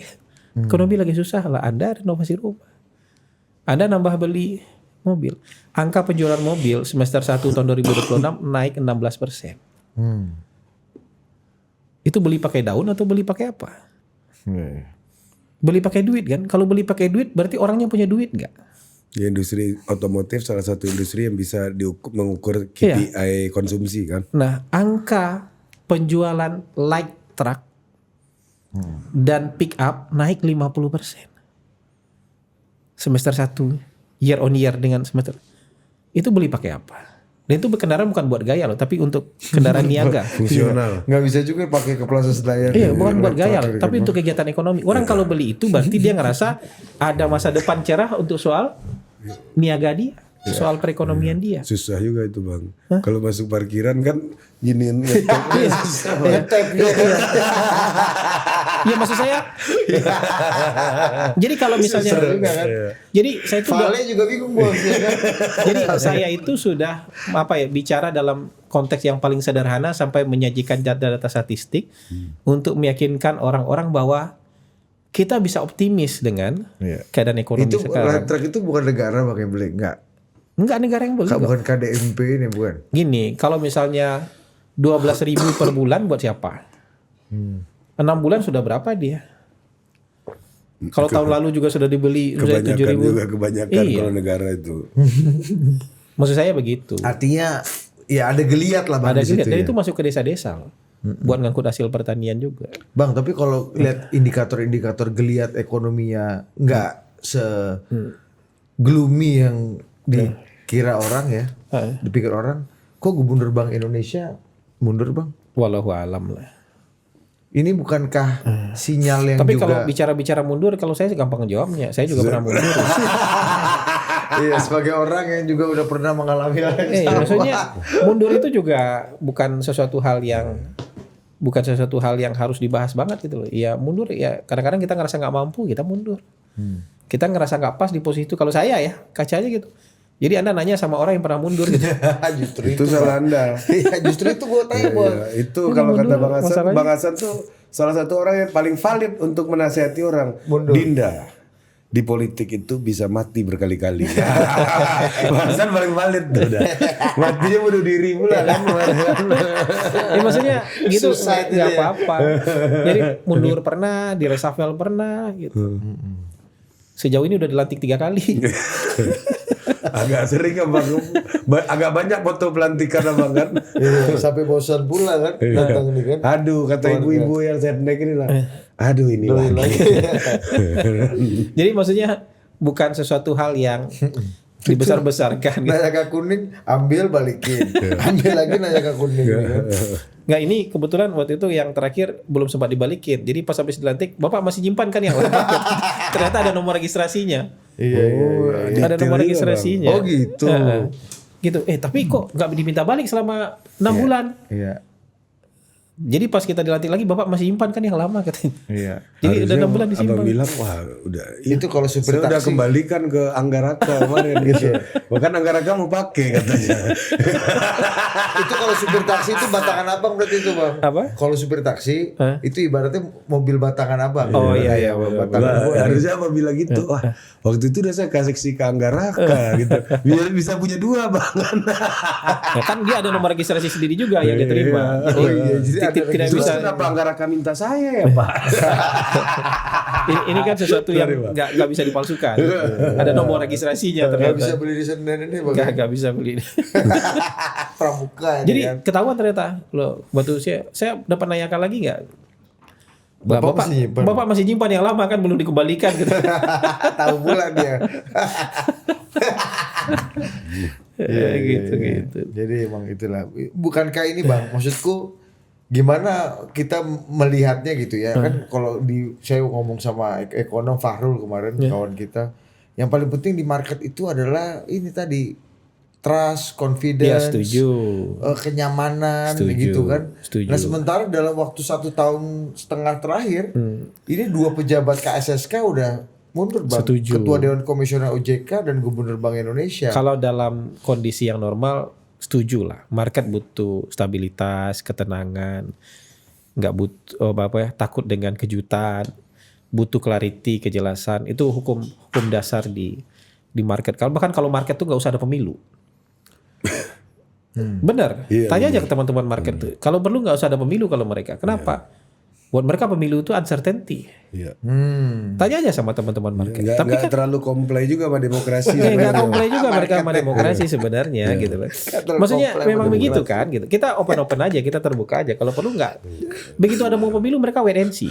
Zaman Pak Harto tenang mereka ya. Iya. Tapi kalau Apalagi ini kalau sama diwawancara kita mendukung demokrasi. Iya, tapi cuma kalau dari perilaku ekonominya nggak gitu kan, nggak Bang, kan? gitu. Ya Jadi kan? kalau perlu nggak ada pemilu. Kalau buat market kan kita open aja Saya gitu. sebagai pelaku sebenarnya. Nah, tapi Tapi lu percaya demokrasi? percaya. Demokrasi percaya nggak sama kau? gitu. Jadi kalau misalnya ada perubahan-perubahan mendasar yang ingin dilakukan oleh pemerintah, ya mau nggak mau ada lah. Kaget-kaget itu mau nggak mau ada. Tapi yang penting kemudian itu bisa dijelaskan ke market. Perubahan mendasar misalnya soal DSI, ekspor satu pintu untuk komoditas tertentu supaya nilai tambahnya tidak dinikmati oleh perusahaan atau negara lain. Kita pengen nilai tambah itu ada di kita, itu kan perubahan mendasar. Kaget pasti demam juga kita. Market itu juga pasti dibikin demam. Tapi kalau kita nggak lakukan itu, lama-lama negara kita kering, nggak punya darah lagi. Karena kekayaannya pelan-pelan diambil dan ada di luar negeri. Kita mau pilih mati kehabisan darah atau kita ngalami demam-demam dikit lah gitu. Untuk situasi yang lebih sehat supaya imun dan antibodi kita lebih sehat. Walaupun nanti memang mungkin lebih dari sisi pengemasan supaya misalnya kalau ada kejutan segera ada kejelasan. Atau kalau bisa kita buatkan kejelasannya dulu sebelum bikin kejutan. Ya kira-kira itu bagian dari improvisasi lah nanti. Tapi nggak ada kejutan sama sekali. Itu pengennya teman-teman market. Tapi begitu ada sendiri perubahan kekuasaan, perubahan segala macam pasti adalah kejutan-kejutan itu pasti adalah. Kalau kondisinya baik, kalau kondisinya oke, stabil, baik, orang pengennya terus-terusan. Lu ingat gak waktu kalau kita enggak kan mungkin jangan pengen Jadi kan berubah. waktu itu ada bercanda tuh sama teman-teman market. Ya sebaiknya presiden gak usah pidato karena setiap pidato presiden market turun. Terus tiba-tiba ada 2 minggu terakhir kemarin market positif terus dan presiden pidato terus. Itu bagaimana korelasinya saya bilang. Wah itu kan murni kinerja ekonomi kayaknya bang. Lah kalau misalnya ini naik dan stabil dan presiden pidato terus, murni kerja ekonomi dan ini di market, kenapa pas turun kalian hubungkan dengan pidato presiden? Kan ada 2 kejadian. Dulu dia bilang dulu pidato presiden kemudian market turun katanya.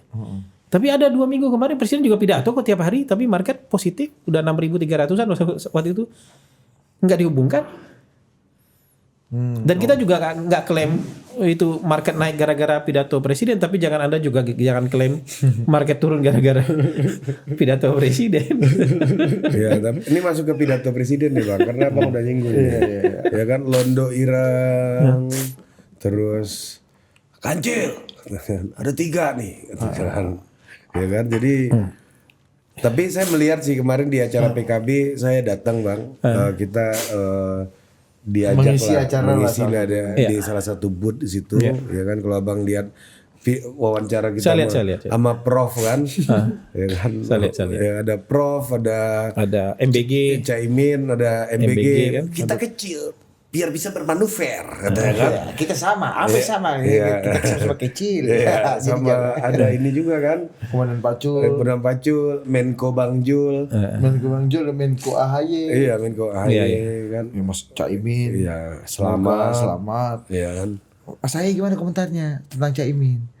Caimin kan gara-gara Caimin dulu Mas AHY nggak jadi Wapres. Oh jangan bicara itu. Canda Mas. Belum bisa bercanda. Belum bisa bercanda Mas. Lagian nih keterlaluan Bang. Kita kan abisnya apa Bang? Itu agak panjang itu trauma. Ini Budi Bang. Kadang-kadang nih gua mau cerita nih. Kan kampretnya nih orang nih. Dia ini kadang-kadang nggak empati sama problem orang Bang.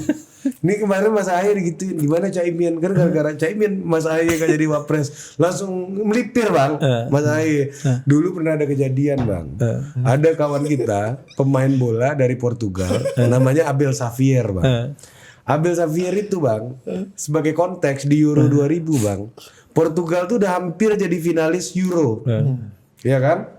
Cuma gara-gara kawan handsball penalti kalah sama Prancis Bang, ya kan? Kartu merah. Dia begini Bang ngomong ke Abel, Bel, lihat Bel. Iya nih Bel, kena tangan nih Bel. Ini kejadian tahun 2000 Bang. Ini traumanya baru habis itu Abel cerita. 6 tahun dia trauma, karirnya hancur gitu. Ini kawannya bangke juga emang, kurang empati. Memang ada abang-abang yang sur. Contoh, Mas Sugeng Suparwoto. Mas, ini Mas ya, yang ngukurin ini ya, jasnya Gus Dur. Oh kok kamu dapat videonya gitu? Coba lihat. Kata kan dicobain pula sama Abel Xavier kan. Dia kira nih orang politik pula Abel kan. Mas Ahy kena juga kemarin namanya. Empati kurang Bang. Kurang penghalusan kultur nih Bang. Aku mau ngetes Mas Ahy udah canggih gak berkelit. Karena aku mau bayangin kalau lu itu mau ngetes Mas Ahy. Iyalah kalau itu kanda Bali Caimin kok udah bisa kebayang nih Bos. Lompatnya tuh udah kebayang tuh Bang. Kalau Prof kan Caimin nggak pernah stand kanan belok kiri. Dia selalu ngomong minimal ke gua. Ada gitu-gitunya kalau Prof. Apa yang tampak depan itu yang tampak depan. Nggak Minimal pernah ke gua. kata Prof. Iya sejak zaman Nabi Adam aku udah ngaku sama Prof. Lompat-lompatnya gitu Bang. Nah kan aku pikir Mas Ahy bisa melompat-lompat juga begitu. Ternyata ternyata beliau pelari maraton, bukan Coba pelompat. profiling orang dengan benar. Bukan pelompat indah, Bang. Mas Ahy ini pelari maraton bos, bukan pelompat jauh. Kalau Idrus Marham bisa tuh. Idrus Marham bilang ada kader Dinda, ya kan, kader sejati, loyalis, dan ada pelompat jauh. Kalau Bang Idrus sih karena estafet bisa, tolak peluru juga jago. Iya semua campur dia. Campur baru pun dia bikin. Itu baru bikin lagi semua. Maaf ya Mas Ahy, aku nggak bermaksud apa-apa. Aku cuma mau ngetes skill ini aja. Kata siapa namanya dia Bang Samud Ngabalin nih bilang kan, adanya Ngabalin Bang, bilang gini. Itulah kata, aku ini ditelepon Bang Idrus tiap hari nih, harus kau angkat katanya. Kenapa gitu Bang? Kalau enggak ketum yang ditelepon itu. Dinda. Ini balik lagi nih. Ya, persoalan Din. Ya kan? Apa tadi? Apa? Lupa dia persoalan. Lupa aku. Lupa. Pidato presiden. Pidato presiden Bang. Ini agak terminologi, ada bilang kaosnya di Caimin tuh Prabowonomics Bang. Ya kan? Prabowo jangan kasih mic gitu.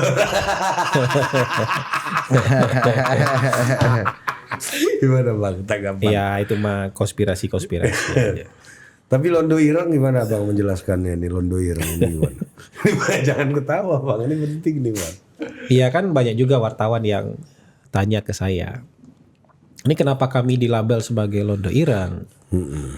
Kenapa teman-teman yang bersuara kritis dilabel sebagai Londo Ireng? Tapi kan Presiden tidak sedang melabel wartawan sebagai Londo Ireng. Presiden juga tidak melabel pengamat LSM sebagai Londo Ireng. Presiden bilang kan dua aja premisnya. Bahwa kalau ada orang yang bekerja untuk kepentingan asing biasanya kita sebut sebagai Londo Ireng. Londo Ireng. Londo Ireng sekarang udah pintar. Mereka pakai baju. Itu kan nyamar tuh. Mereka pakai baju wartawan, pakai baju LSM, pakai baju pengamat. Ya ini kan nggak bisa dibolak-balik gitu. Bukan berarti kemudian seluruh pengamat, wartawan dan LSM adalah Londo Ireng kan tidak bisa begitu premisnya. Kan nggak mungkin misalnya kita bilang bahwa tadi yang saya sampaikan ke teman-teman, oh orang dekat presiden semua sekarang jadi pejabat. Taruhlah itu benar. Tapi pertanyaannya apakah semua pejabat itu adalah orang dekatnya presiden? Kan enggak. Ada banyak pejabat yang bukan orang dekatnya presiden. Atau ada orang yang bilang, wah tim ses ini pada jadi komisaris. Taruhlah itu benar. Tapi apakah semua komisaris adalah tim ses? Tim ses kan enggak. Banyak sekali komisaris yang bukan tim ses. Jadi pernyataan ini pernyataan satu arah. Bukan pernyataan yang bisa dibolak-balik.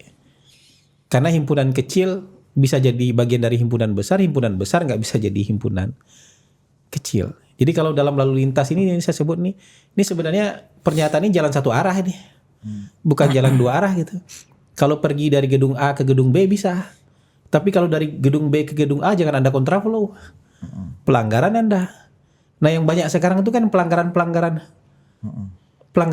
logika gini. Buat dia yang paling seksi adalah mengklaim pernyataan presiden bahwa wartawan, LSM, dan pengamat adalah londo irang, dan itu kan paling gampang untuk mengaduk-aduk emosi masyarakat. Seolah begitu pernyataannya, padahal nggak begitu. Kan ini memaksakan logika, pelanggaran logika yang entah disengaja atau entah tidak, tapi itu merusak suasana hati masyarakat.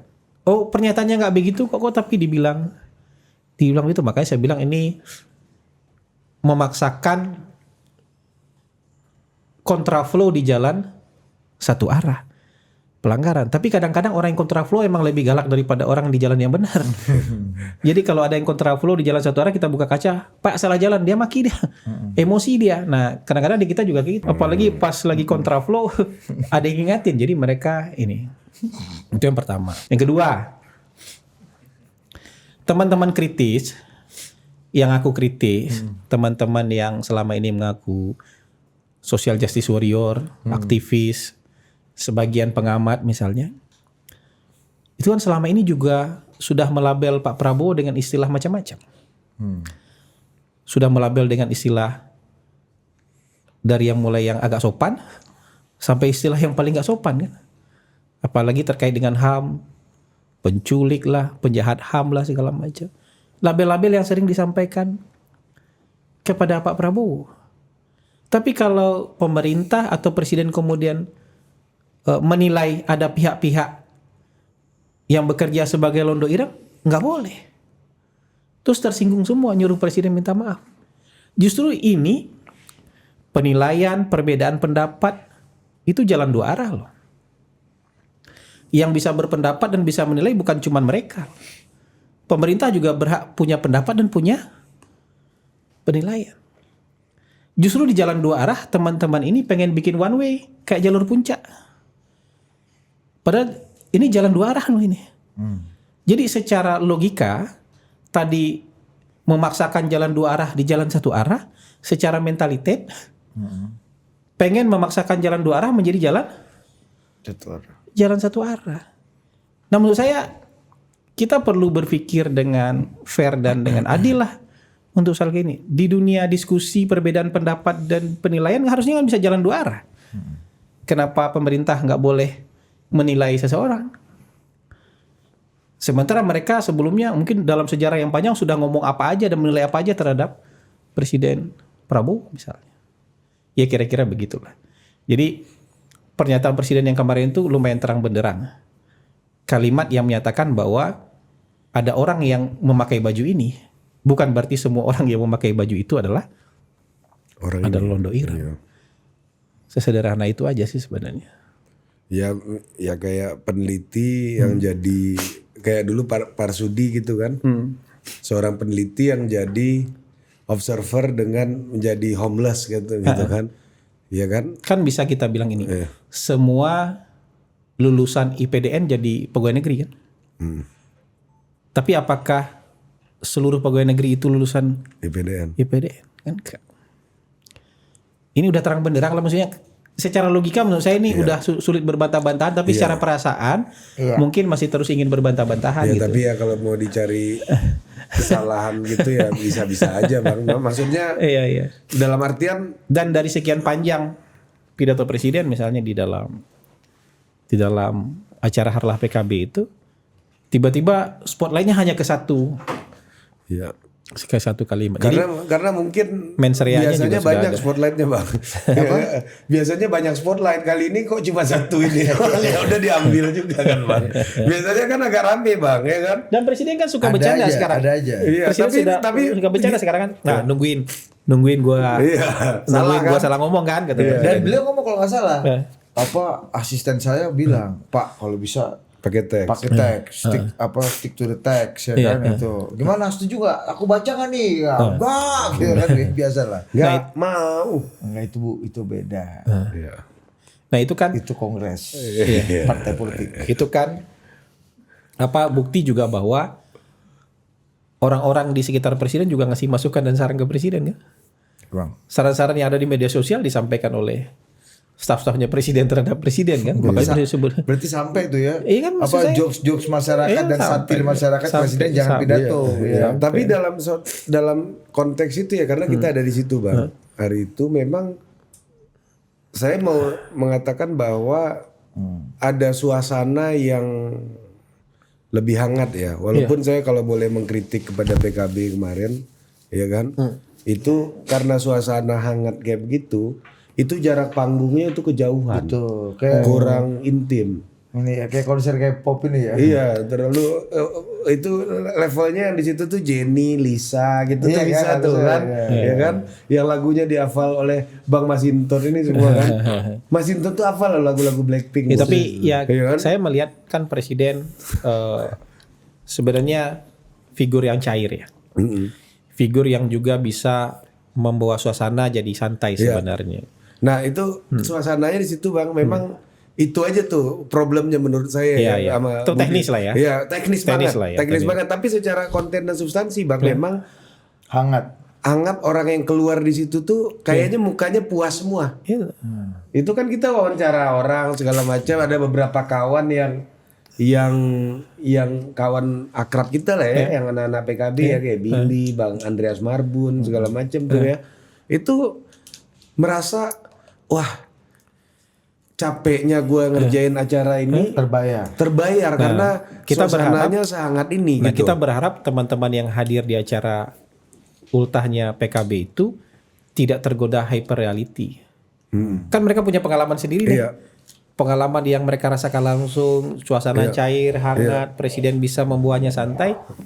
Tapi kalau dia lihat ada tayangan lain, Iya. jangan sampai tergoda Tapi atau kan enggak, bisa Bang, percaya enggak sama mungkin. hyper Kalau reality gitu. tergoda hyper reality bisa disebrit ketum dia. Kalau PKB. Kalau PKB Bang. Jadi mungkin Iya kan? gini, nanti ini suatu hal yang menarik, kalian juga bisa riset. Jadi ketika misalnya ada orang yang bicara, bukan berarti nggak valid, tapi kan kita bisa menguji sejauh mana experience mereka terhadap hal yang mereka sampaikan. Sama kayak istrinya Ari tadi. Iya.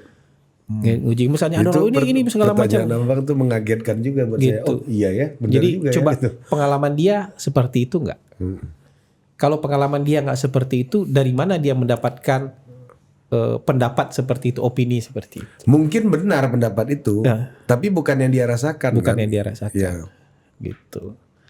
Bukan berarti pendapat yang dia Itu bukan dapat itu nggak valid. salah sama Iya, sekali kan enggak. Bang gitu. Tapi kita kan menguji apakah Anda juga merasakan itu. Iya.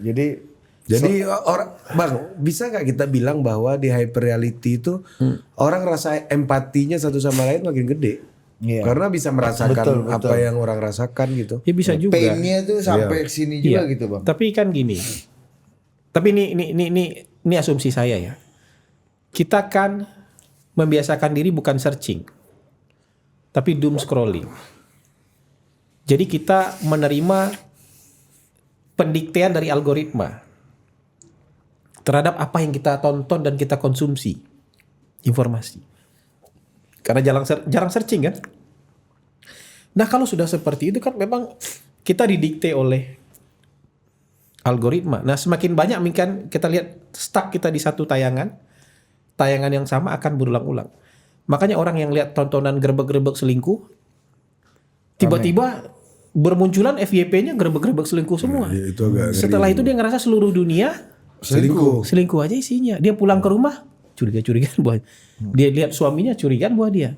Isinya semua kayak gini nih. Iya. Jangan-jangan suami saya bagian dari ini, atau sebaliknya isinya semua begini. Jangan-jangan istri saya bagian dari kejadian yang seolah banyak sekali.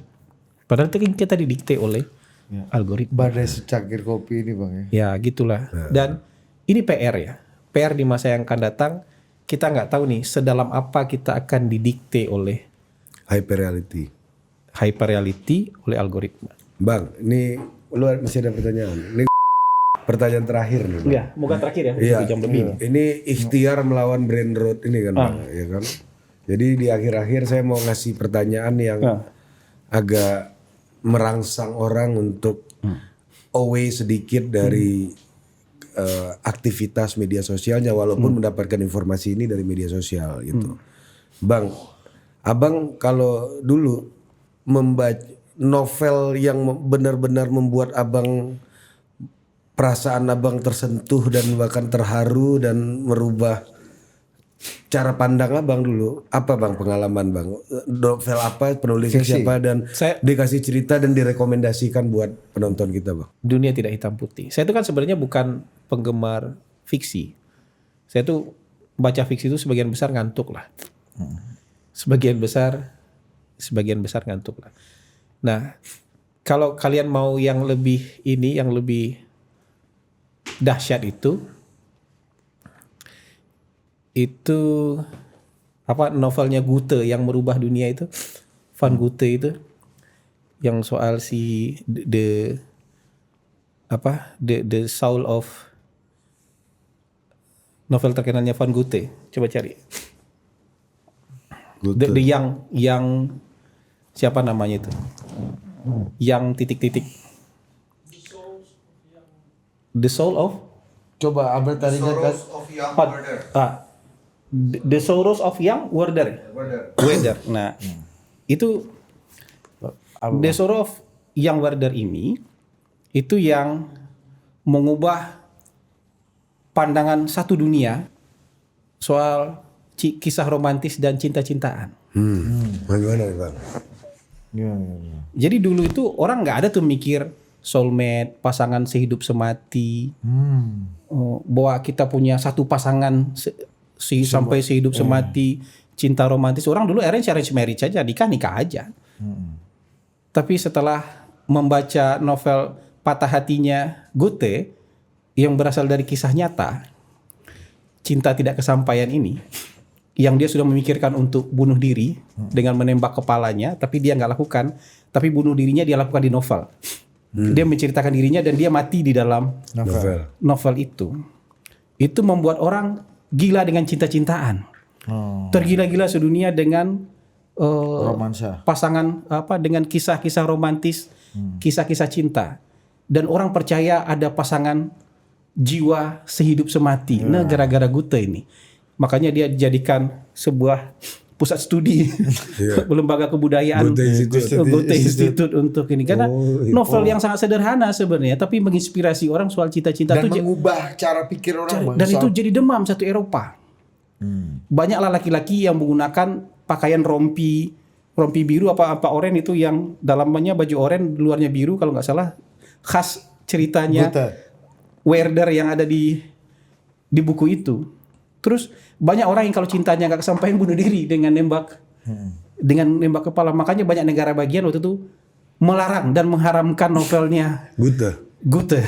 Karena efek bunuh dirinya. Karena efeknya bunuh diri. Bahkan ada dulu dokter-dokter mendiagnosa gejala lemah jiwa buat laki-laki yang patah hati. Laki-laki yang kalau nggak kesampaian cintanya tuh laki-laki patah hati, dan gara-gara Goethe lah itu ada opsi bunuh diri. Ada opsi bunuh diri gara-gara cinta gitu. Makanya dilarang di banyak negara waktu itu. Bahkan di beberapa negara bagian di Jerman juga dilarang itu.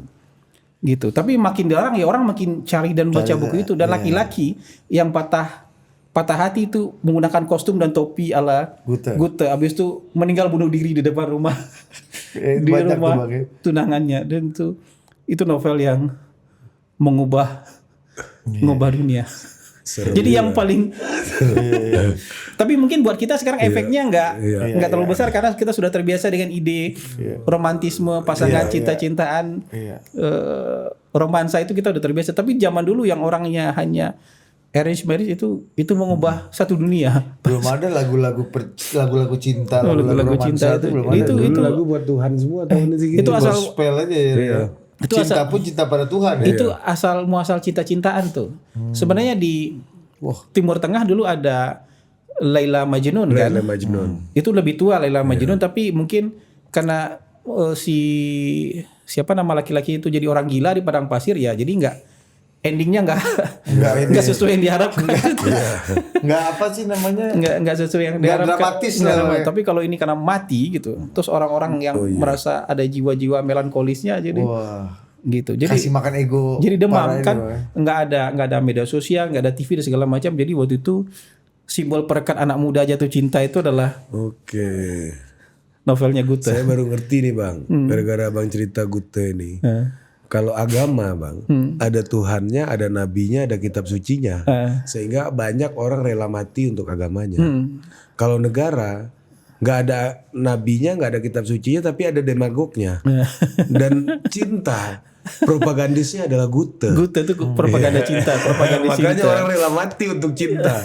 Karena ada sang propagandis Namanya Goethe. Aduh, ini menarik nih. Bagus itu. Iya. Soal cinta. Oke, sampai jumpa lagi dah. Kan?